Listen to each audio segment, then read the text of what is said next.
Hello, everyone. This is Alvaro Cortez Jr., aka Lance Danger, saying hello again. I am a 16, almost 16-year veteran of making webcomics and independent comics, and I just wanted to do a little art stream tonight or this morning, however you may choose to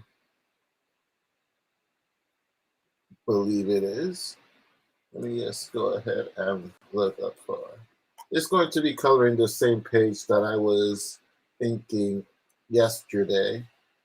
But I didn't get anything really done much today because health-wise I wasn't feeling too great. So I basically had to like kind of take a day off so that I wouldn't risk getting any burnout. Like as most of you know, I already did like the 100 days of making comics. I believe it was the eighth or the seventh. I think it was the eighth round, and it does build up, like especially after everything I went through, like not having much of a break at all, working on stuff. So yesterday, well, today or yesterday or whatever, I took a small break and didn't really work on anything until right now.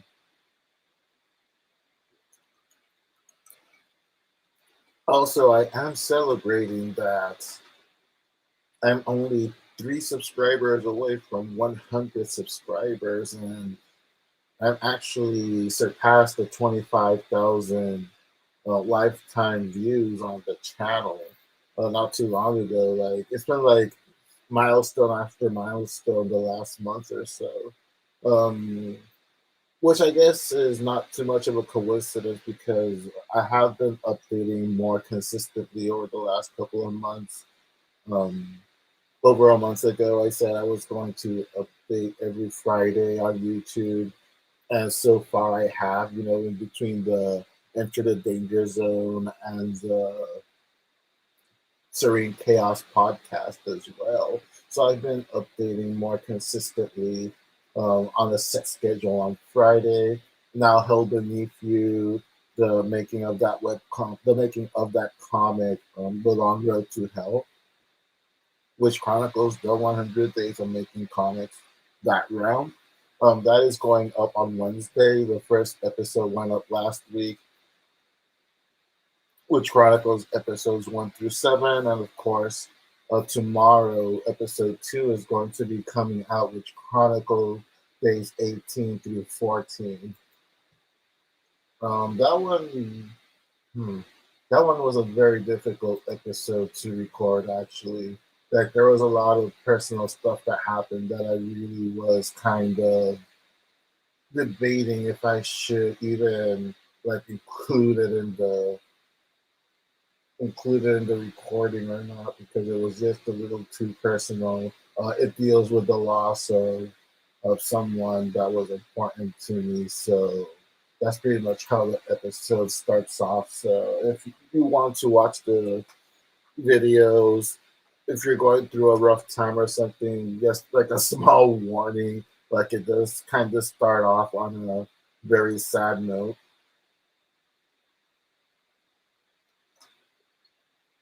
Oddly enough, there's like a handful of episodes like this in this round of 100 days of making comics. Just like a lot of stuff happened throughout last year, that came out of nowhere, and it really made me debate whether or not to include a lot of those things, like mention it into,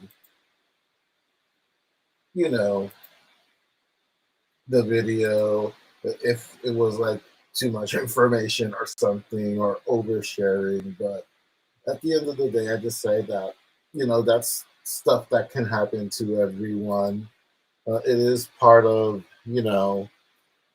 if you're working like a day job or if you're working in the creative field, stuff like this is going to happen. So I just decided to include all that in the videos as well and kind of deal with it the best way that I could.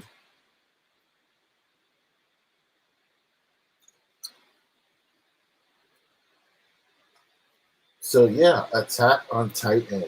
I don't know how many of you guys here have watched Attack on Titan or have read Attack on Titan. I've been watching the anime pretty much since season one, and this past weekend on Sunday, um, the final season part two began, episode 17 of season four, and I am so excited for this. Like, I already know how it's going to end because I've read the manga and whatnot. I'm reserving judgment on how the anime is going to end until it actually ends. I don't know how much they're going to use the original ending on the from Shonen Jump or Kodansha. Forgive me. I don't know how much they're going to use it from the original Kodansha magazine, the original ending. How much they're going to use the um, alternate, pretty much ending from the uh, Toboken from the manga volume that they kind of changed things up a little bit at the in the final pages.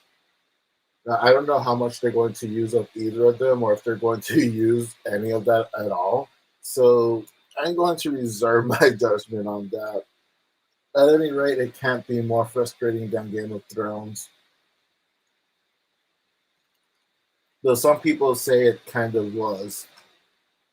I don't think it was that extreme, to be honest. And honestly, I didn't even hate the ending of the TV series of Game of Thrones. Like, if anything, it's probably the only ending we're gonna get at the pace that George R. Martin is going. But I hope not. I hope it's not like another Kentaro Miura case where the creator passes away before finishing this masterpiece. But these are strange times. Like, we've already had to say goodbye to Betty White, Sidney Poitier, and freaking Bob Saget, like in the span of a few weeks. So anything can happen. Anything goes in 2022, apparently. So let's, I don't know, let's see what happens at this rate.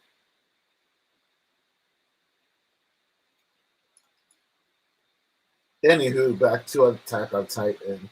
I actually got into Attack on Titan through my girlfriend back when season one originally came out. Actually, let me just,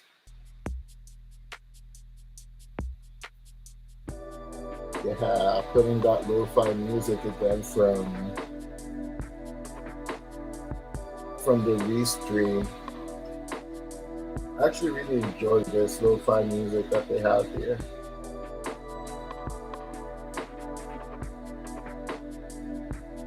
While I'm doing that, let me just double check real quick that everything is running smoothly. Everything does seem to be going well so far.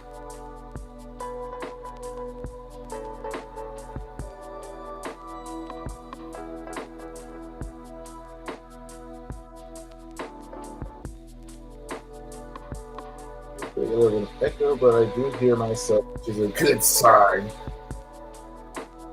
Right, so everything is pretty much running smoothly. Back to Attack on Titan. So I have been watching Attack on Titan since it first premiered around 2013, 2014. It was actually my girlfriend that saw it first. Like, it was like one of the first, like at least one of the first major animes that came out on Crunchyroll. We weren't like that aware of what Crunchyroll was at the time, but it was relatively new, at least to us anyway. And when we found that app, we just started like watching anime like on the free version.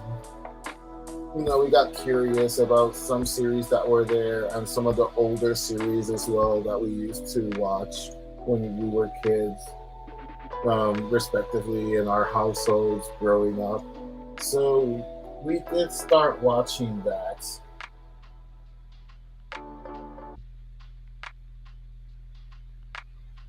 And well, one day while I was at work and she had a day off, she was just kind of binge watching on Crunchyroll. until she started watching Attack on Titan out of curiosity. I believe the first 5 episodes had already come out, or maybe it was like the first 8 episodes, and she messages me like that. I have to watch this anime as soon as I get home. So that's what we did. Back then, I think they still. This is how they still do it. You have to wait like a week to watch the new episode if you're watching it from the free account. So we binge watched it until we got caught up again, and we've been hooked ever since. Especially I've been hooked since it began.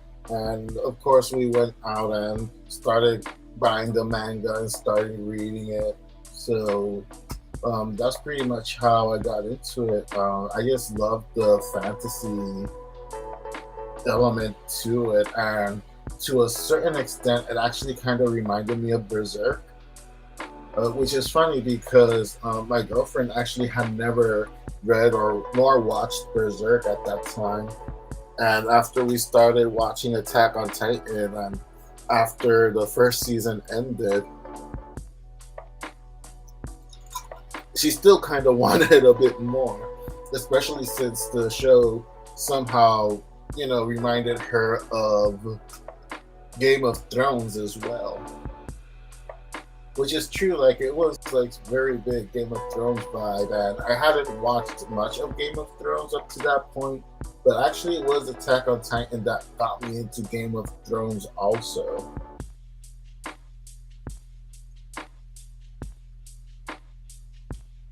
So after Attack on Titan, we started binge watching Game of Thrones because we just got kind of like that need of watching more fantasy adventure kind of stuff with a bit of gore as well. So we started watching Game of Thrones and whatnot. And when we were all caught up with Game of Thrones, I think season 3 or 4 by that time in 2014. I don't really recall. So when we got caught up with that, then we found ourselves without anything else to watch, really, in that sense. So I just casually tell her, like, hey, since you obviously like Game of Thrones and Attack on Titan, why don't we watch Berserk? And she kind of begrudgingly agreed at the time. She was like, oh, well, okay, there's like kind of nothing else to watch now since we binge watched everything else. So we started watching Berserk, and she absolutely got hooked on Berserk. And I gave her fair warning that that's the only season of Berserk. So if she does end up liking it, you'll only know what's going to happen next by reading the manga.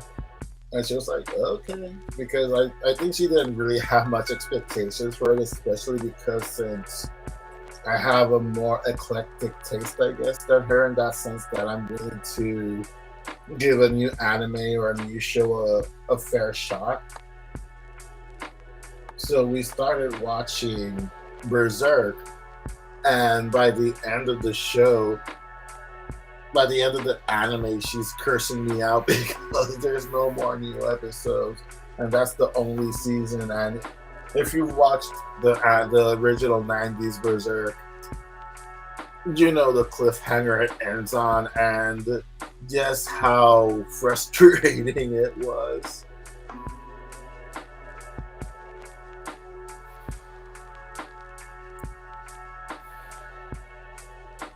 Just kind of selecting my stuff here. Like I accidentally kind of move the windows around a bit on Clip Studio Paint.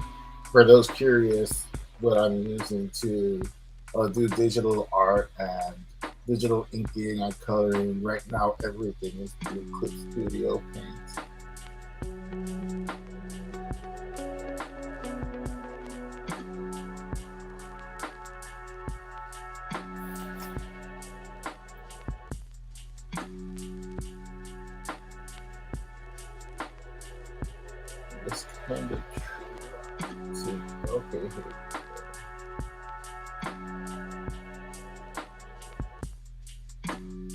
Okay, much better. I had to like put everything back to default to be able to select properly what I wanted to select.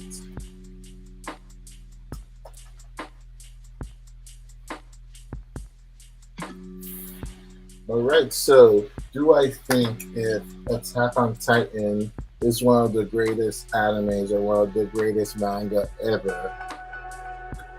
I think it's a bit too early to tell.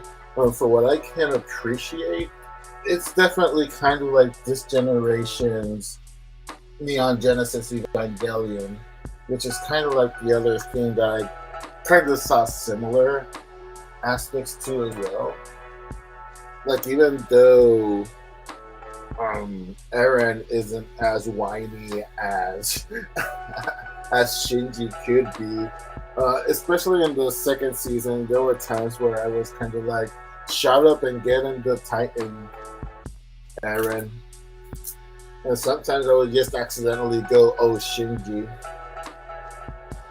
because sometimes he was a bit of a whiner, especially in season 2. Like season 3 is where he grew up. He grew up a lot more, especially towards the end. And then, of course, now season 4. I don't want to spoil it much for everyone, but of course, he's like had a lot of growth as a character as well.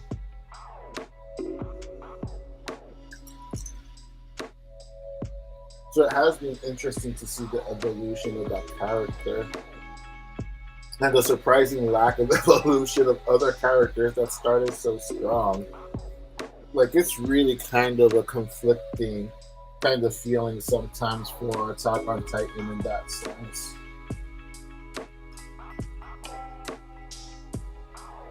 But the animation really just blows me away. Even though with Studio Lit, I was disappointed that a lot of times there was a lot of stills in the animation and whatnot.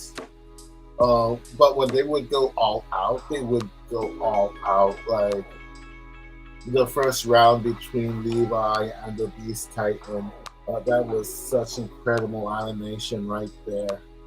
As they say, God tier animation. And then in season 3, that scene where the scouts are entering the walls and Kenny the Ripper and his group are hunting them down in the city. Like that was another spectacular feat of animation right there as well.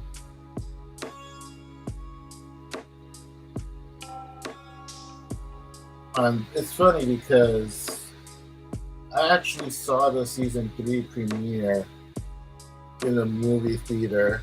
There's this movie theater in Manhattan that sometimes they would have the rights to actually show anime premieres in that theater. And it's a little indie theater. It has a lot, they show a lot of fun movies. I'm assuming they're open again. I really haven't checked since the pandemic. Like they re-released 2001: A Space Odyssey remastered, and it was a glorious thing to behold to watch that movie in a movie theater remastered.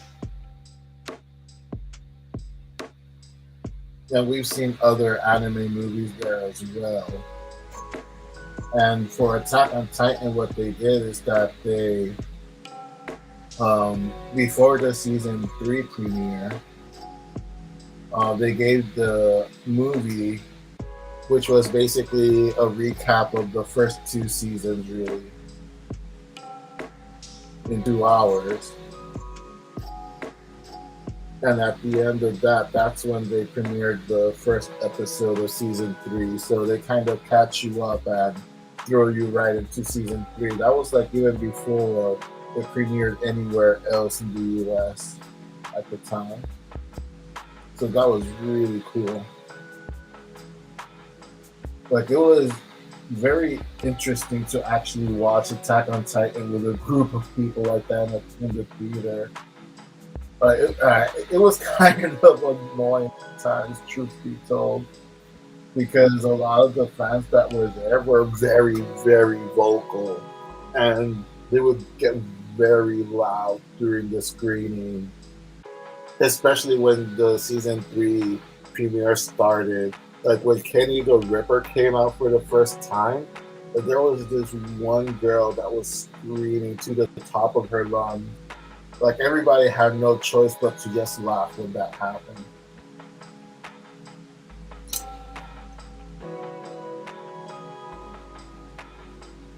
Because how else are you going to react to that?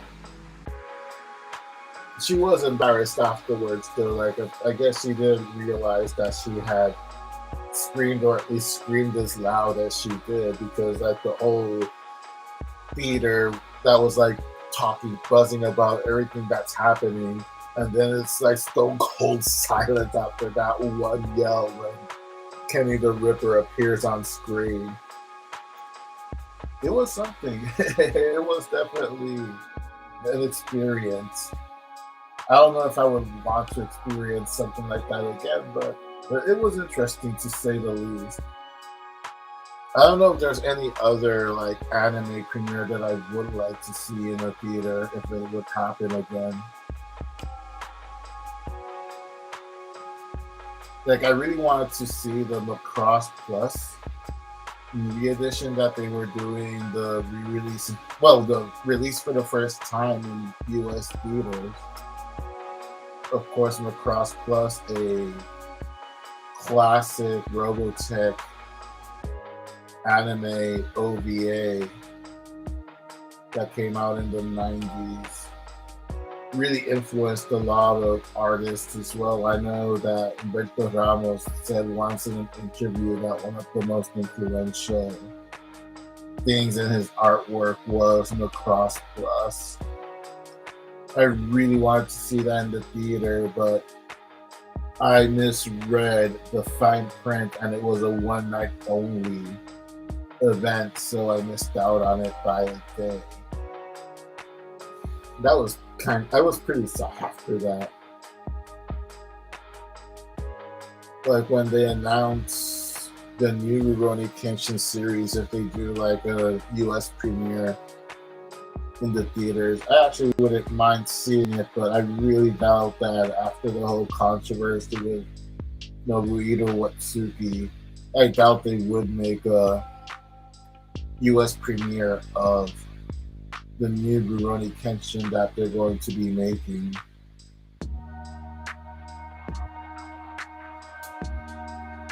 So who knows? Because the live action movies have been brought over to the US despite everything. And I just wish that they would continue publishing the manga in English. I mean, Japan has kept publishing the manga. So I do kind of wish that they would keep publishing in. Well, it was really Shonen Jump in the U.S. call to not continue publishing the English version of Rurouni Kenshin, the continuation of the manga revival. But if they do happen to do like a theatrical release of the new Rurouni Kenshin animation that's being worked on, I would definitely love to watch that one. Any other that I would be interested in watching?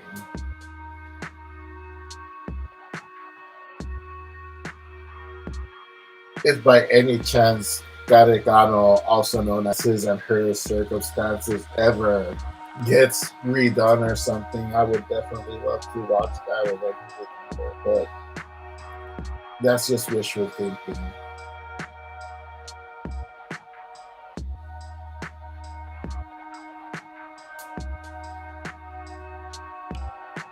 Anyway, back to Attack on Titan.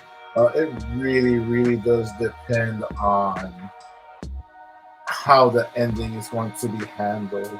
I don't know, to be honest, how they're going to be handling this ending for the animation, especially because there was quite a bit of backlash. But again, like I compare it to Neon Genesis Evangelion, that original ending like had a huge backlash back in the day. And the interesting thing is that I was introduced to Neon Genesis Evangelion with the end of Evangelion. Like my best friend at the time, he would buy bootleg anime because there really wasn't much of a choice back then to buy bootleg VHS because a lot of stuff wasn't brought to the US. If stuff was brought into the US, it would either be laser discs or VHS tapes that would cost like $30 and DVDs that would cost like $40.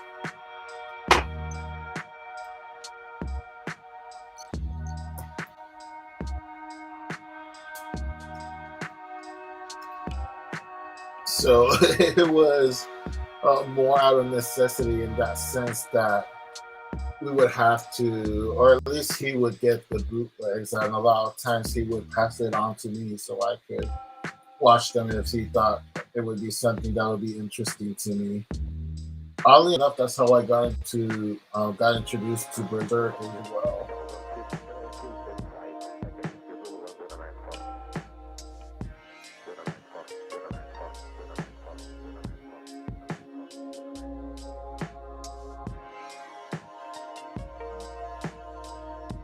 This is actually a hair palette that I find pretty useful. It kind of helps me with picking and staying consistent with the hair color and whatnot of characters.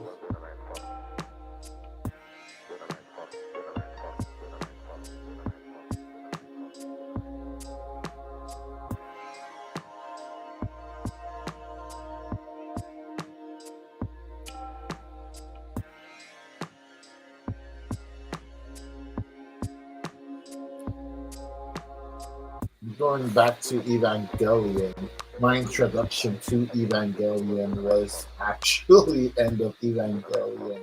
My friend had already watched a handful of Neon Genesis Evangelion and had already spoken with people that had already seen the whole series.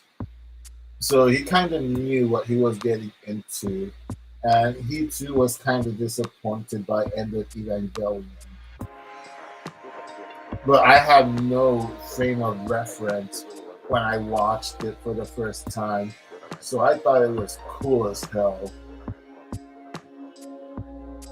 because I didn't have any emotional attachment at all to any of the characters. I didn't know the characterizations of the characters up to that point since I had never seen Evangelion before. The closest I think I ever was to knowing about Evangelion was Wizard Magazine poking fun at it at some point, I think. So I was very, very new to Neon Genesis Evangelion when he lent me End of Evangelion. Though I found it helpful that he also lent me Neon Genesis Evangelion Death and Rebirth, which is pretty much the recap of the anime series. So at least I wasn't completely lost when I watched End of Evangelion.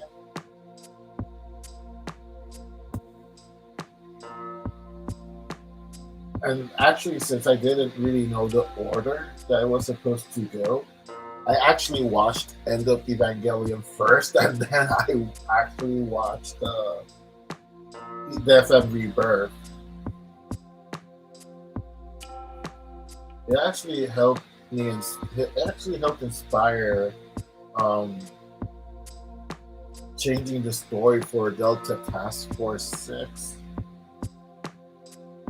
That's the team book that I do the webcomic of.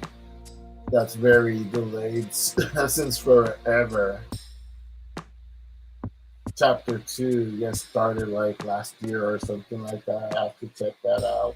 Hopefully, I'll be able to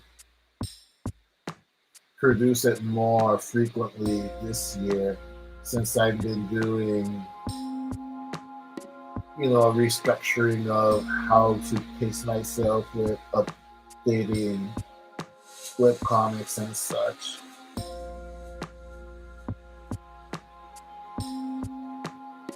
Delta Task Force 6.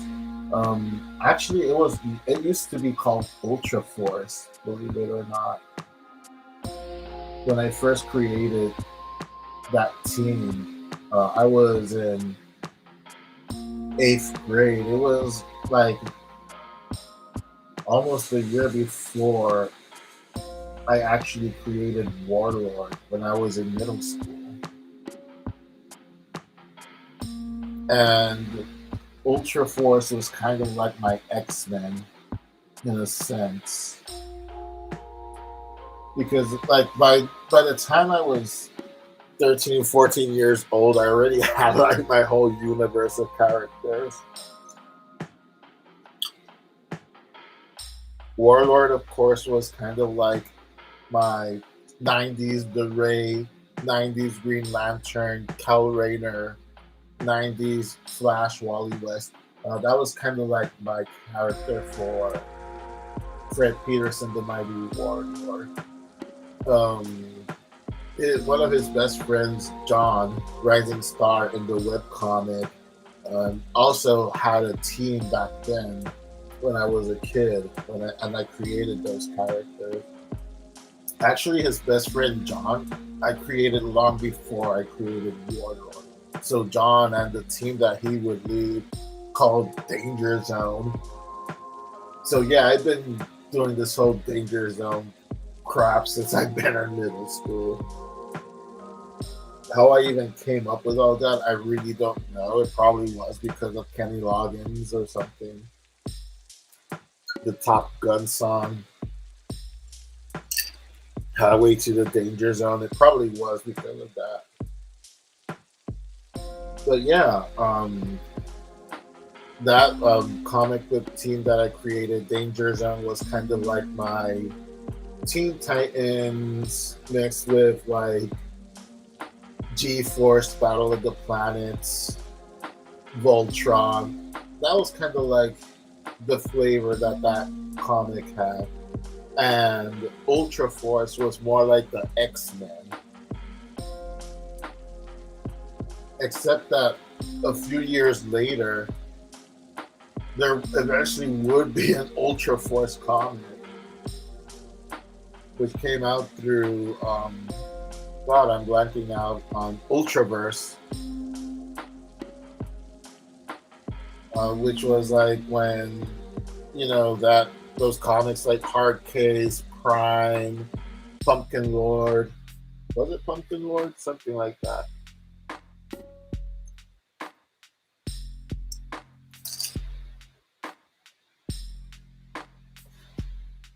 Ultra Force was kind of like their version of the Avengers, where all of the more popular characters of the Ultraverse line joined together to form kind of like their Avengers. And hey, George Perez was the artist on that too. So that was like a pretty big book at the time. And I'm like, oh crap, I have this uh, team of characters that I created ever since I was like 12 years old called Ultra Force. And now I have to change that eventually, I guess. And what I did was I kind of like shelved the idea of that team because I couldn't really think of a different name for them. And once I saw End of Evangelion, and I saw how dark and gritty and gory that movie was, and like how psychological that movie was, I was like, that's something that I can use for Ultra Force. But of course, I can't call it Ultra Force now. And that's kind of like when it struck me, Delta Task Force 6. shortened to DTF6. The six, of course, standing for the number of members that are on that task force. And then, like, a lot of story elements made its way onto the origin of that story. If you read chapter 1 of Delta Task Force 6, it's almost like Evangelion, not gonna lie. Thank you so much, Adam Lord. Lord Pumpkin, yes, Lord Pumpkin. I loved that character so much. I actually saw a live stream once of Jeff Lafferty talking about Lord Pumpkin. Like, I really enjoy his art streams. Like, actually, Jeff Lafferty was one of the artist streams that kind of inspired me to eventually do streams and videos here on YouTube as well. By the way, hope you're having a great start of the day, Adam Moore.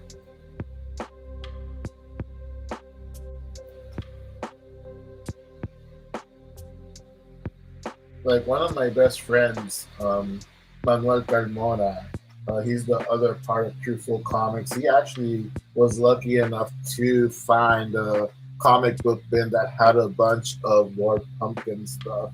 And he had absolutely never heard about that character before. So he had a lot of fun reading up on that character and finding out how dark and messed up that origin was.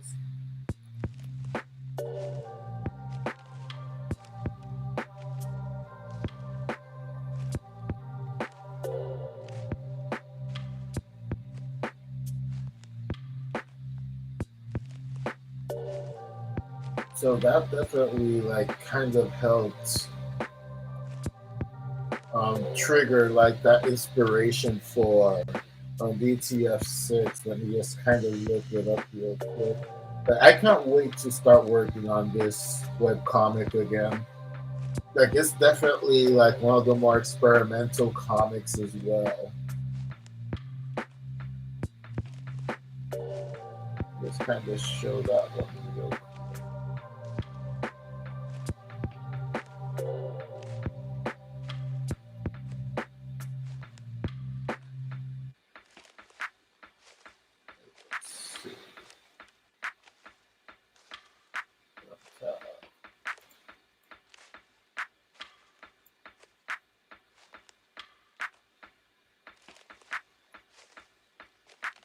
And there you go. There is DTF6. That's the first page. This is from the Duck Web Comics. You can find all of my web comics there actually at the Duck Web Comics.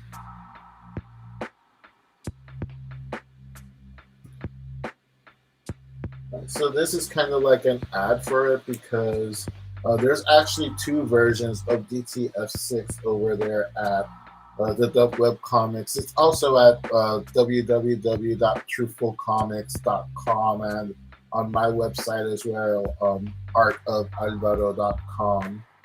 I had done almost the first chapter completely of Delta Task Force 6, and I just really, really did not like the artwork on it. Like, I thought I could do better on a lot of things, but at the time I was kind of doing a little too much at the same time, which is like a constant problem of mine, to be honest. Sometimes I bite off a little more than I can chew because my mind gets so warped when I have ideas that I just have to get it out there. So since it was the first chapter, not many people have been reading it up to that point. I just decided to redo the whole chapter up to that point that I had done it in a new link, and this was kind of like the ad for it.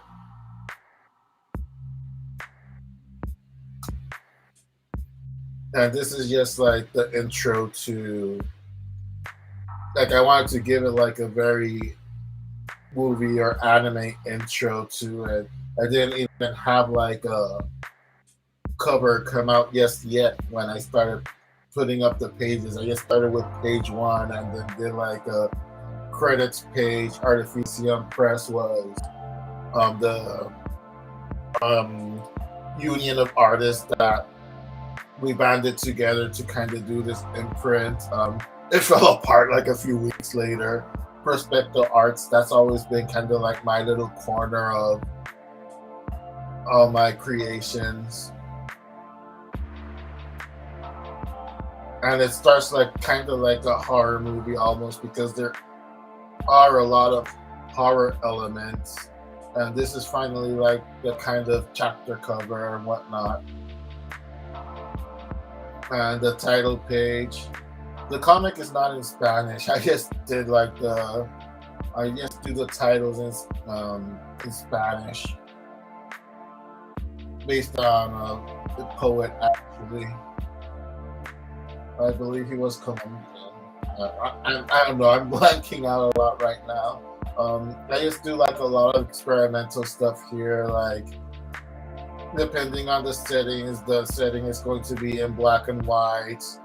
Others it's going to be like regular full color, like on this page. Other times it's going to be monochromatic, and sometimes there's going to be RoboCop, the movie style ads going through it as well. Of course, Lion Fan was one of those things that kind of inspired me from animes like Neon Genesis Evangelion, like Nerve and Cele, and of course Foxhound from Metal Gear Solid. So I just came up with Lion Fang as kind of like the shady organization that's sponsoring this group of heroes.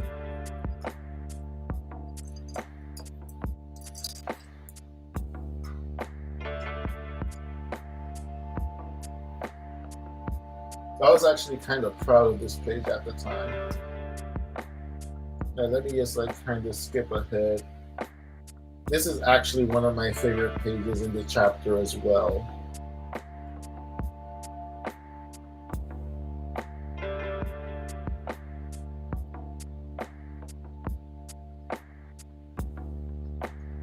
And this story, contrary to Evangelion and some of the other stories that inspired it, these are all adults. Oddly enough, another story that helped inspire the story for Delta Task Force 6 was the movie reboot of SWAT that came out with Colin Farrell, I believe his name is. I always confuse the name with the comedian, but it's the other guy that does like action movies. That's going to be the Penguin in the new Batman movie.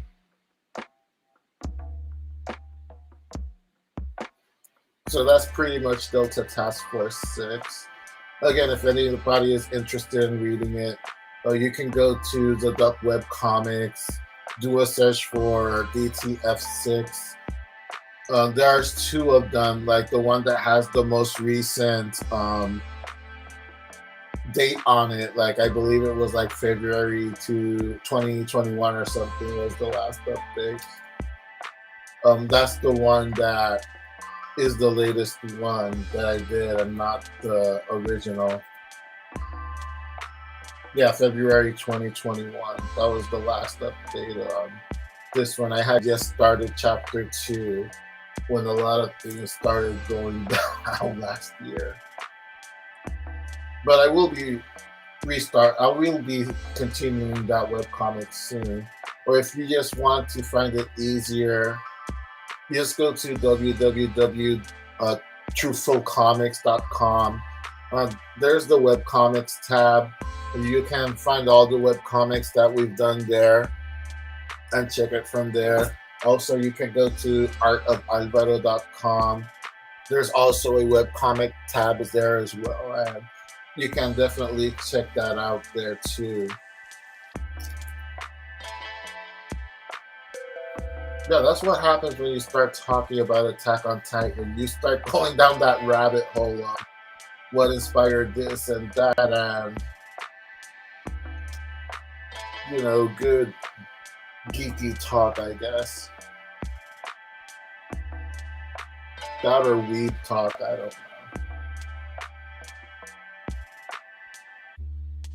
Let's kind of go back to here.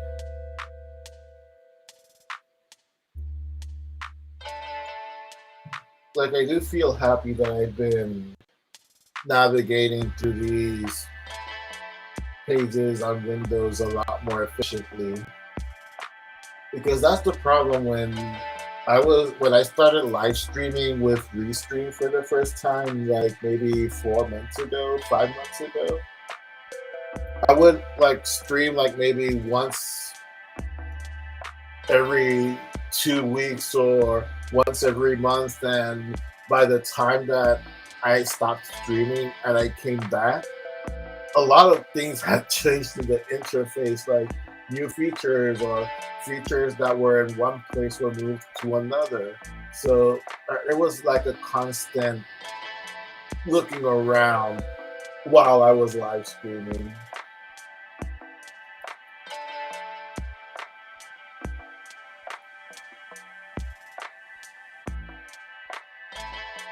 So that was not fun at all.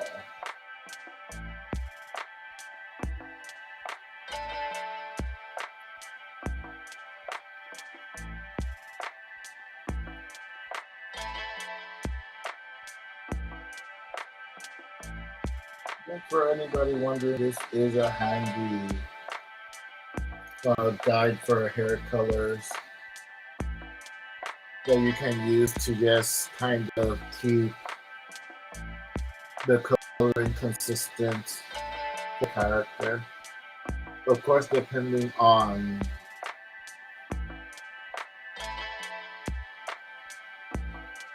how you're coloring everything, you're gonna have to change the tone and shade of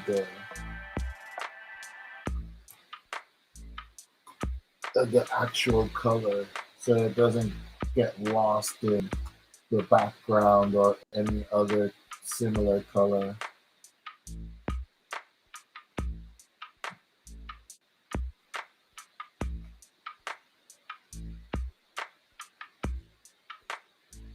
Anyway, I am stoked for Attack on Titan Final Season Part 2. Like, there was, of course, a little bit of worry when they changed from Studio Wit to Studio Mappa. But I think, like, considering everything that they had to change and the short amount of time they had to do it, they've done an outstanding job.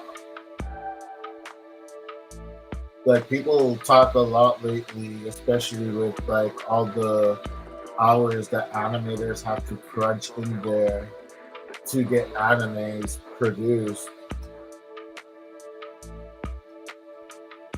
Like, I can't imagine the crazy deadline that they have to go through, especially when it's an established franchise like Attack on Titan, where already expectations are pretty high. I mean, just look at One Punch Man. One Punch Man, that was another outstanding anime. And I actually didn't hate season two. I actually found it quite interesting. But yeah, I have to admit, like a lot of the character designs and animation was a little too jarring to change from the original studio. I forget the name of the original studio, going to JC staff. And I'm a big fan of JC staff, don't get me wrong. I love their more slice of life kind of anime, but they're not really known specifically for like action animes, at least not that I'm aware of. Though one of my favorite animes of all time, Gun Parade March, was actually done by JC staff. But again, it's a teenage mecha anime. It's based on a video game that never came out of Japan, but it's pretty big over there apparently. And then they did a manga based on that video game. And JC Staff did the anime, and oddly enough, at least from what I've read, it has nothing to do with the video games, and even less to do with the mangas. Like the only thing that they have in common is really the character designs and the name of the characters. That's it. The story is completely different. Like I've never actually played the games itself. At this rate, I guess the only way that I would be able to play those games would be like through ROMs and whatnot.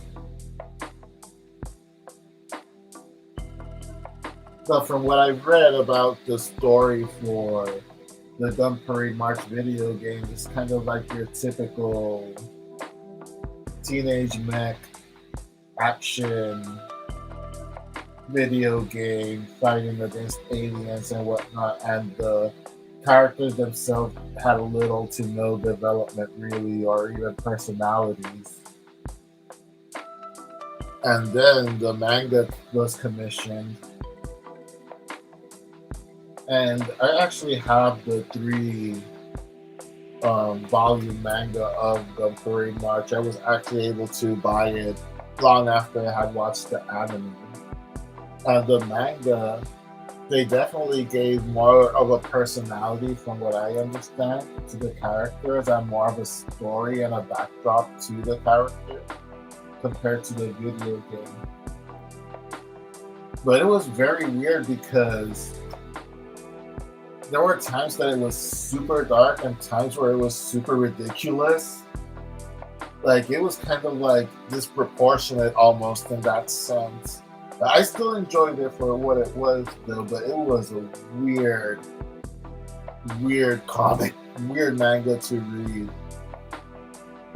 And then you have the anime that JC Staff did, and it's completely different from the manga and the video game because it turns from a teenage mech action into a teen romance drama that just happens to have mechs every now and then thrown in between. I think if I had read the manga first, I probably would have been a bit disappointed at the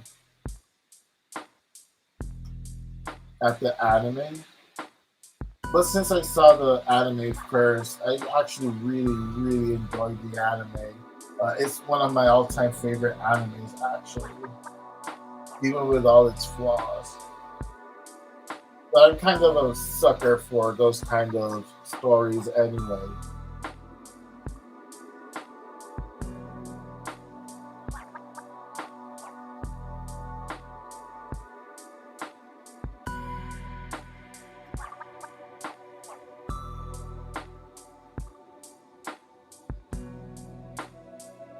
But I'm still kind of getting used to live streaming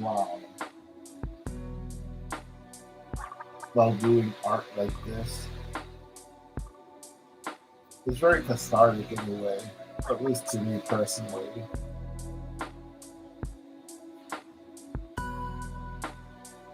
It's almost zen-like, especially with the lo-fi music playing in the background.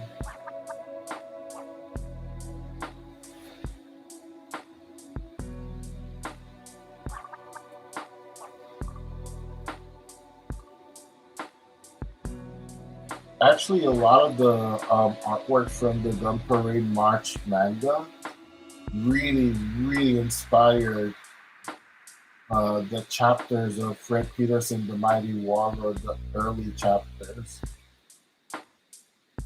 Like I said before, chapters 1 and 2 were actually drawn completely. They were illustrated, penciled, and inked completely, traditionally, before it was even a webcomic.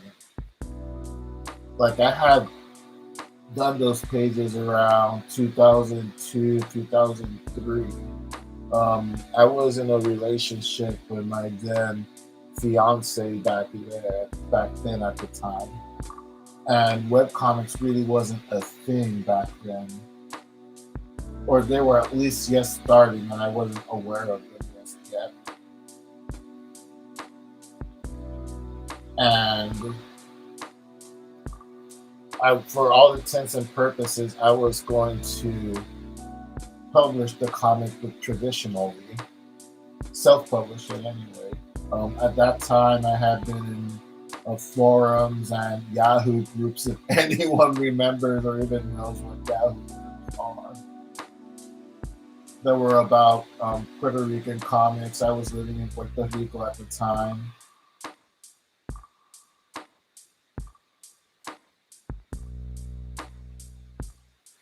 So there were actually a handful of people that were expecting that comic because I would post artwork every now and then to these forums and Yahoo groups.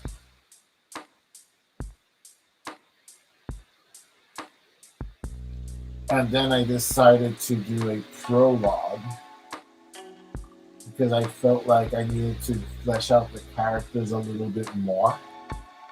And it was in the middle of doing that prologue that my ex fiance and I broke up. And at that point, we were living together. So we broke up. I moved out. I went back to my mother's house actually back then.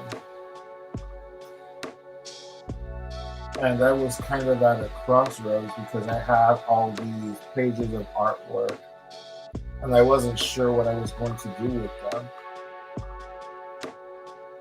because my plans had definitely changed quite a lot actually as a result of that. Of course, I had to get a different job because I was living in a different town back then when we were living together. So I ended up having my old job that I had quit um, when I had gotten engaged and moved in with this person to another town. I had to quit that job because the commute would be too much. It would be too long. It would be like a 2.5 hour drive on a good day. And if you've lived in Puerto Rico, you know the roads aren't that great there, man. Like even on the highway, it's not that great. I love my little island, but damn, man, just damn. I was there not too long ago, and it hasn't gotten that much better, unfortunately. But I digress. I'm not a transit worker. I'm a comic book creator, so I was at that crossroads of what I was going to do with that comic. By then, I happened to buy the mangas of Gun Parade March. It actually happened in a little comic book shop called Visual Arts in Puerto Rico. They were actually going out of business, which was such a shame because that was like the spot to go.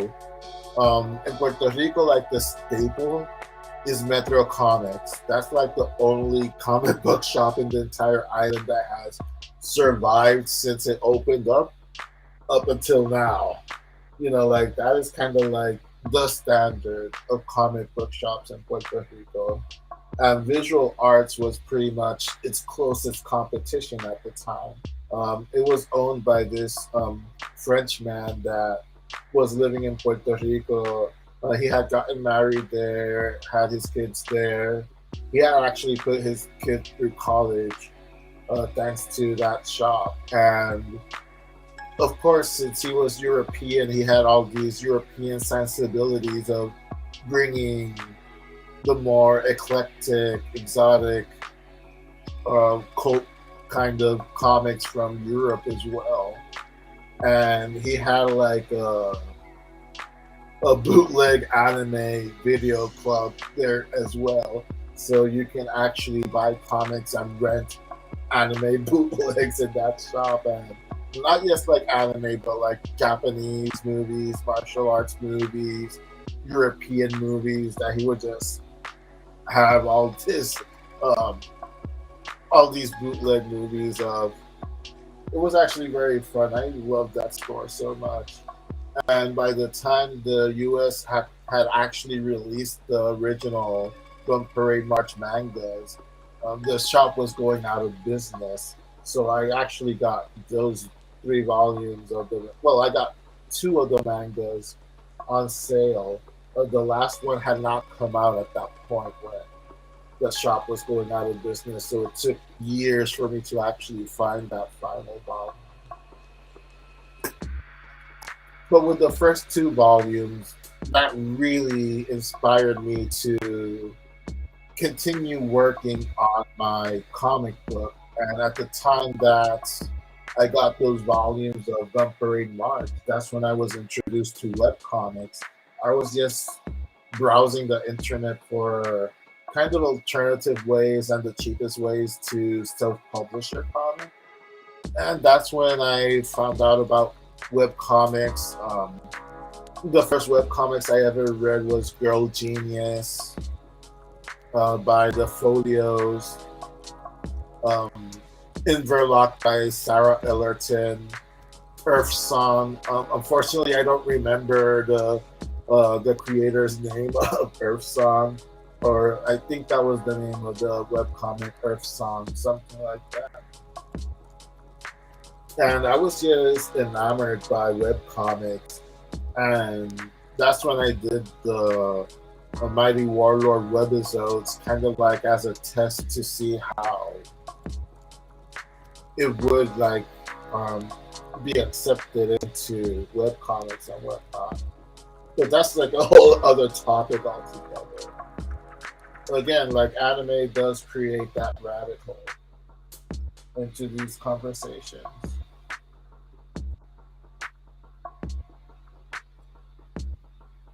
What would we do without anime and manga?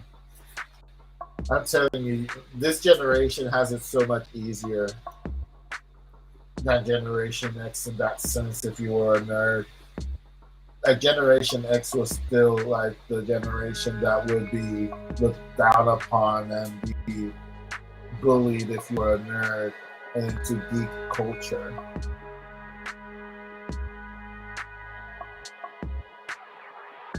Though oddly enough, like I never was bullied bullied too badly when I was a kid and when I was in high school. But then again, I was always a tall kid also, so I was always kind of intimidating, even though I didn't want to fight or anything. But when I was smaller, I did. When I was younger, I did have a bad temper. Like I took my temper from this my mother's side of the family. Like almost everyone on my mother's side of the family has a very short fuse. So when I was a little kid, I was actually like in fights almost every day in elementary school.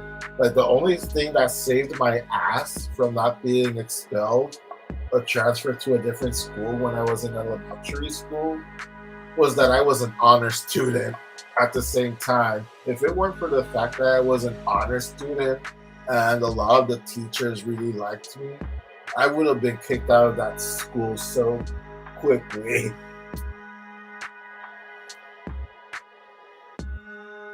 Because again, like I was a relatively peaceful, quiet kid. I've always been introverted, so I always kept to myself. But at the same time, if a bully came offering a fight, like they wouldn't have to ask me twice. I would be by the time they were about to throw the first punch, I've already hit a punch on them.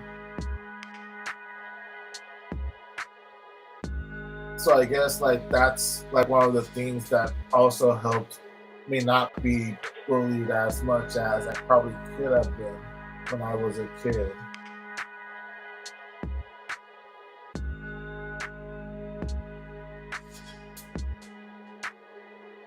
And then of course you would just like find like the douchey people.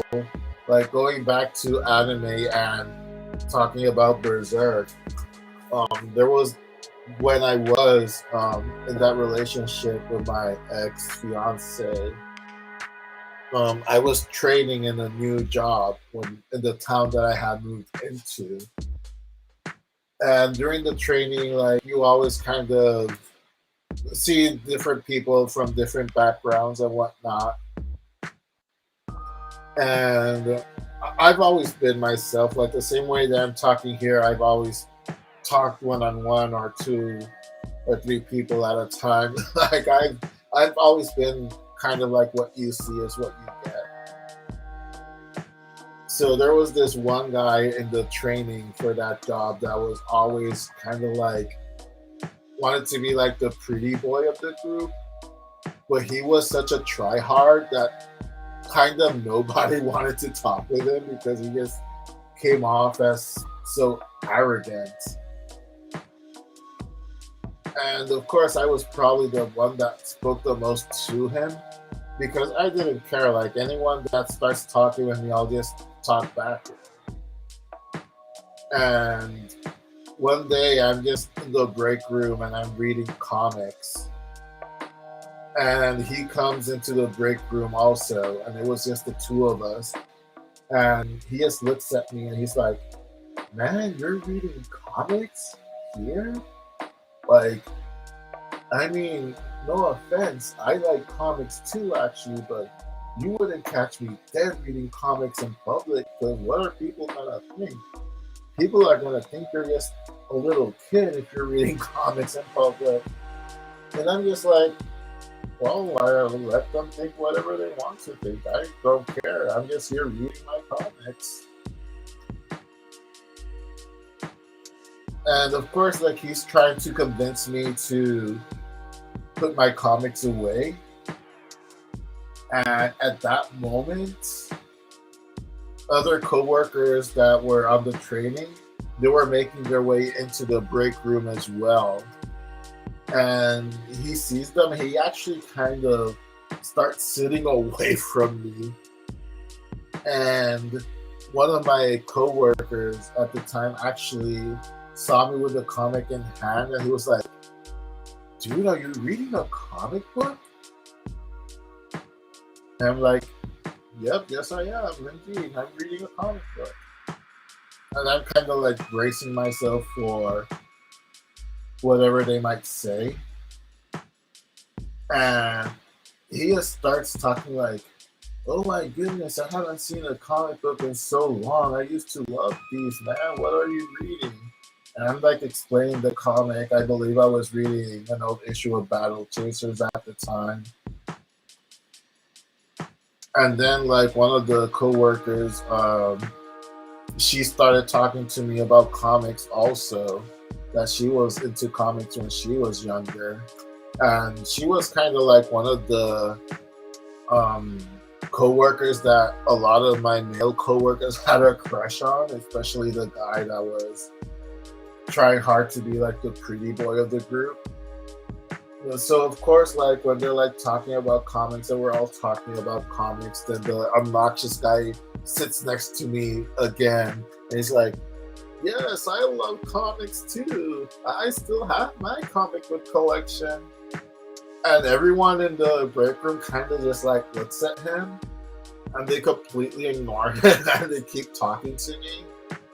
Like I felt kind of, not going to lie, I felt kind of bad for him, but what can I say? He put himself in that situation, man. He talked himself into a corner. And actually, one of the supervisors that was in charge of trading as well, she happened to walk into the conversation. She started talking about manga and anime also. So that was actually a pretty fun day. The funny thing is that that supervisor, she was actually a big Berserk fan also, and that obnoxious guy, he had seen Berserk and he kind of liked it, but again, like he didn't talk about it much because it's kid stuff. But whenever he would like try to score points with the supervisor, like he would like hum the Berserk theme song around her, and he'd be like, guess where that song came from? Guess what anime that's from?" Why are people like that sometimes? I don't know. It's just bizarre, man. I mean, I don't know why it's so hard for some people sometimes to just be themselves, man. You have to be comfortable in your own skin, especially when you talk about the things that you love.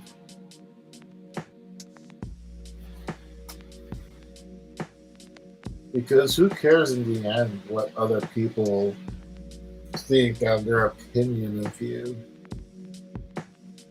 At the end of the day, you're just anyone that criticizes you, whether that be at work or a family meeting or just wherever outside. They don't get to go back home with you. You know, you're always going to be with yourself, and you have to love yourself. Nobody should be able to love you more than you love yourself, and it's not like a narcissistic kind of thing. It's just the way of life. Like you probably can love someone and not really love yourself, but you're really going to be robbing yourself and the other person of so much potential and so much moments that can be lived if you have more confidence in yourself and how you are.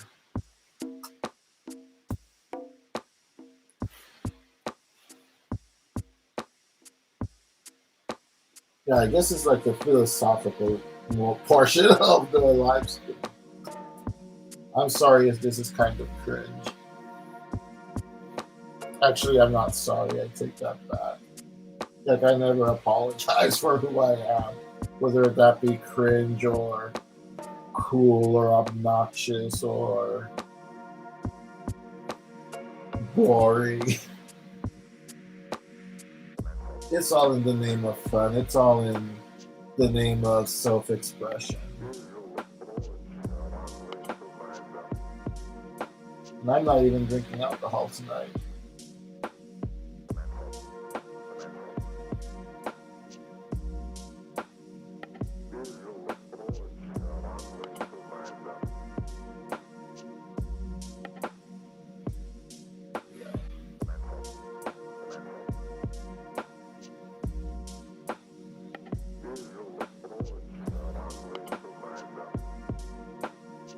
The things you talk about when you start talking about Attack on Titan, I really went deep into the memory hole there too, as well as the rabbit hole.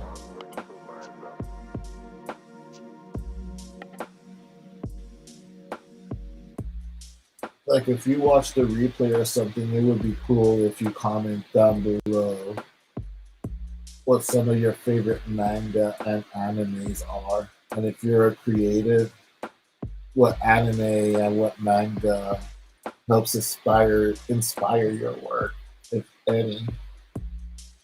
'Cause I'm always open to new suggestions to checking stuff out.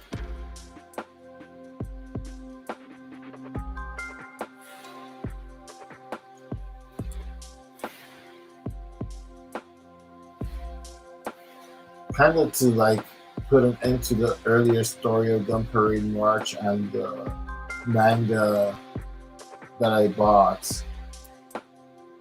It really helped inspire the style for chapter 3 of The Mighty Warlord and of course the webisodes as well.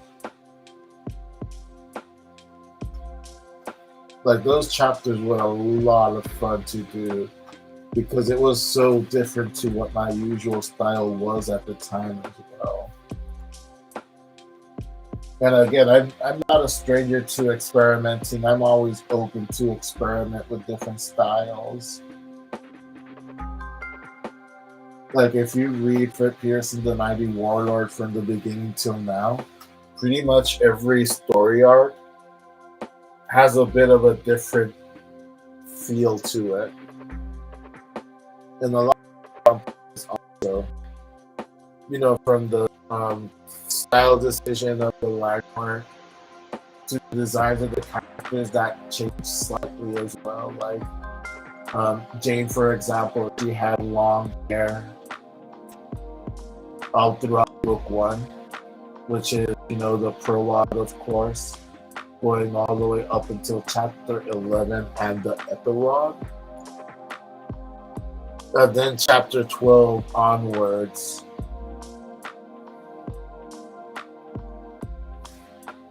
she has the shorter hair. And the same with her friend Donna. She had kind of like shoulder length hair, and now she has like a much shorter haircut as well. So as the story arcs go by, some of the character designs change also to reflect the passage of time and also to reflect the change in the character themselves.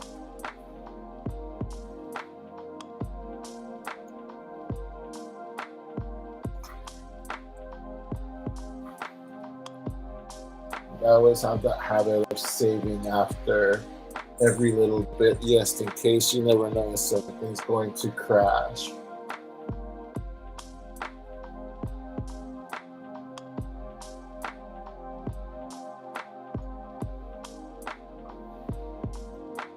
Like, I think I'm going to do kind of like I did yesterday, and I'll stop relatively soon. And then I'll just like finish it offline. Like, I was going to finish this page yesterday offline, but I don't know. It felt like I had like a cold or something that suddenly came over me, and I had to like just stay in bed for a while. But again, sometimes that's the risk you take when you're staying up late and not sleep much. That your defenses really do get down, and you do run the risk of getting a cold or something.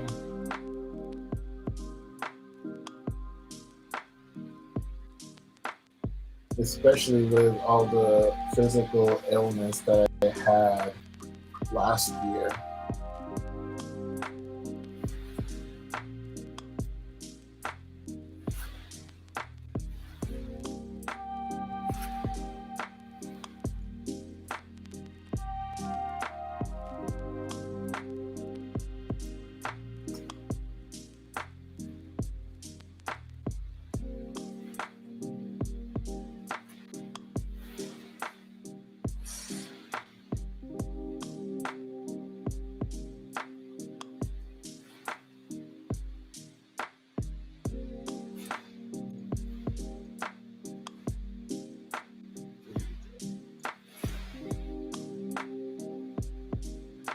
Like, I'm still actually kind of having the effects of that bug or whatever. Like, my nose is still a little bit sniffly from that.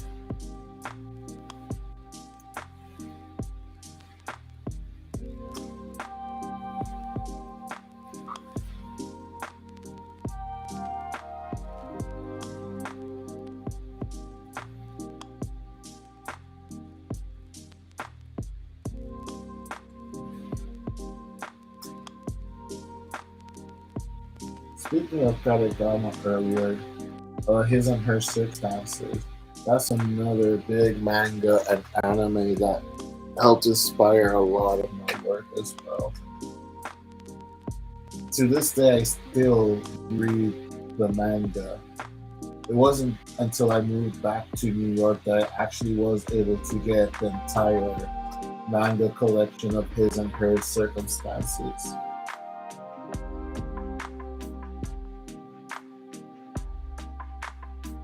And I think like one of the things that helped me kind of want to do a lot of different genres when it comes to comic book making is kind of inspired by Hideki Anno, the animation director, anime director. He was the creator of Neon Genesis Evangelion and directed it.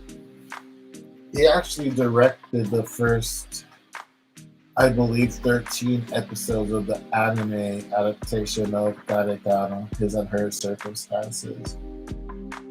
And that was like the project that came right after Neon Genesis Evangelion. So you had this psychological drama that deals with depression and exist, and all of that stuff. And then you go to like a teen romance drama.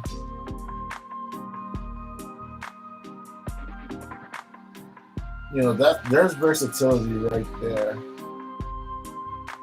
It's just such a shame that he wasn't able to continue directing that anime because there were clashes with the mangaka.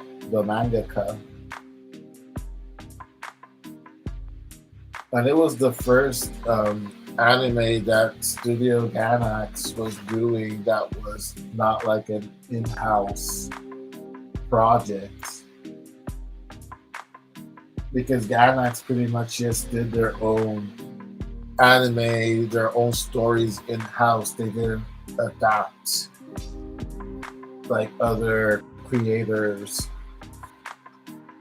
mangas and whatnot.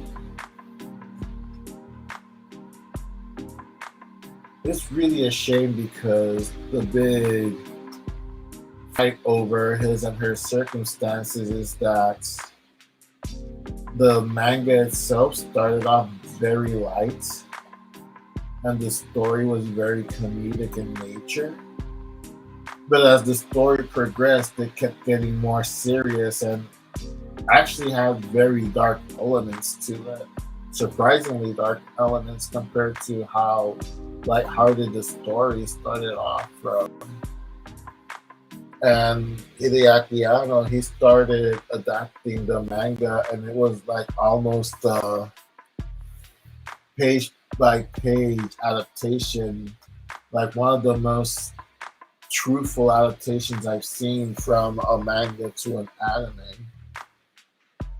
And the mangaka was not happy with that because she considered that since her work got so serious by the time they were starting to adapt the manga into an anime, she wanted those early chapters, those early episodes to reflect the seriousness of the later chapters in her manga. And Hideaki Anno, being the director that he is, kept insisting on adapting things faithfully to how they were originally published. And they just couldn't come to an agreement, and he ended up quitting. And his protege ended up taking over as director. And that resulted in like a lot of episodes that were like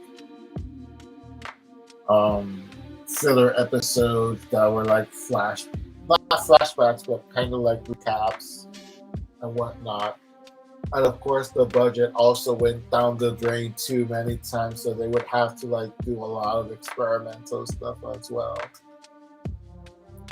Though one of my favorite episodes of His and Her Circumstances was that the budget had gone down quite a bit, so they kind of had to make do, and they actually did paper cutouts of all the characters and the backgrounds, and they kind of did stop animation the whole episode with those paper cutouts, and it was absolutely amazing. I really do appreciate His and Her Circumstances, one of my all-time favorite animes and comic and mangas.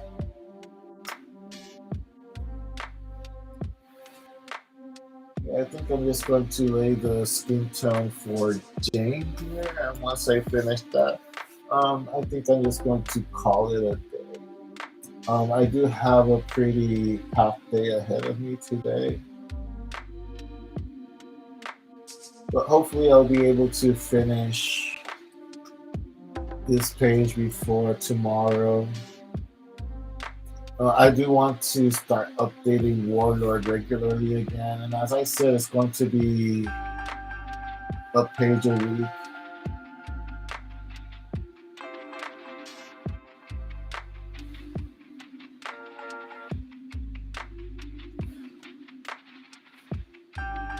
And I want the updates to be on Wednesdays.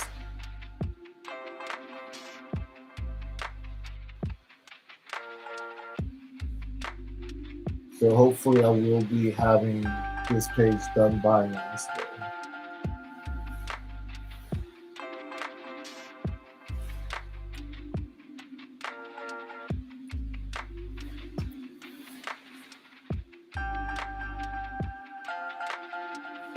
But I am starting to feel a little bit under the weather again right now, actually.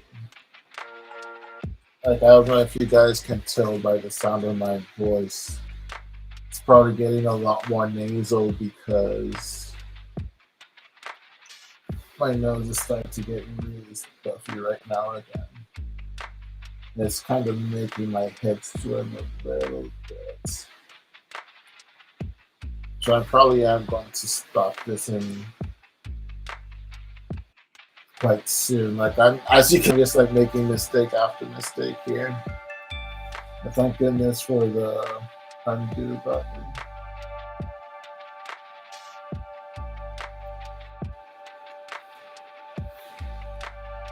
That's crazy to think that I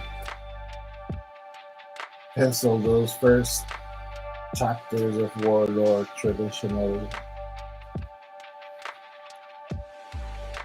I'm looking at how far everything has come now. Where I'm doing stuff digitally.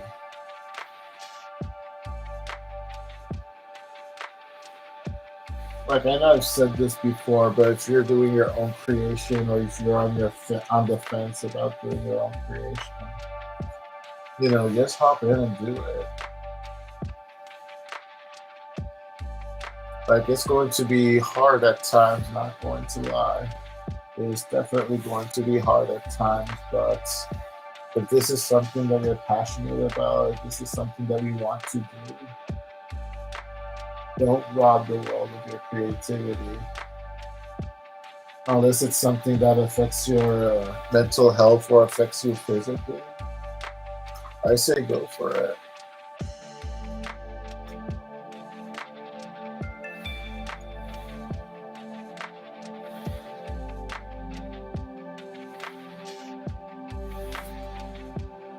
So that will be the base for her skin tone. And I'm just going to end the stream here. I'm just going to likely take some medication again. For everyone that had been watching along for a little bit, for a little while, and said hello and reacted on Facebook as well. Thank you all so much for the support. The YouTube channel has been growing quite a bit, actually, especially the last couple of weeks. I'm almost at 100 subscribers now, and I know like that's like compared to how long I've been doing this, 100. A lot of people will probably find this to be too small of a subscriber count. But again, like I haven't always been doing YouTube videos consistently. This is probably the most consistent I've been updating in like 2 or 3 years, to be honest. And before that, like there were like long periods where I didn't upload in months also. So I haven't been updating consistently on YouTube like all the years that I've been on YouTube. I think I've been on YouTube like almost 15 years now also. Like around the same time I started putting out my webcomic, and I was one of the first people that had YouTube accounts before it was sold off to Google. So I had like my channel back then, but I never uploaded anything because I was more interested in watching videos rather than making them. Back when the Angry Video Game Nerd was starting out and Channel Awesome was starting out, and also like the random viral videos, Japanese prank videos. anime intros, and whenever they would actually upload like an anime episode, like back in the day when there was like a 10-minute limit on video uploads. So like one anime episode would sometimes be cut up into three parts, and you would have to hope that one of the parts was still online when you would watch it. Fun times, man. Fun times. Anyway, that's going to be all for this stream. If I'm feeling better later on, I'll probably do the manga practice kit live stream. I haven't done that one in a while. Reminder, tomorrow is going to be episode 2 of The Long Road to Hell. It's going to be days number 8 through 14. Again, a bit of a warning. It does have a bit of a sad start to it, that episode. So if you're like struggling with something, or if you've like lost somebody recently, just a heads up for that. And also this Friday, um, the Serene Chaos podcast is going to update here on YouTube, and of course on Wednesday. The latest episode is going to be going out live, episode 6. With episode 6, I am taking a mid-season break as planned, so it's going to be pretty much about a month in between episode 6 and episode 7, since I update the podcast every 2 weeks.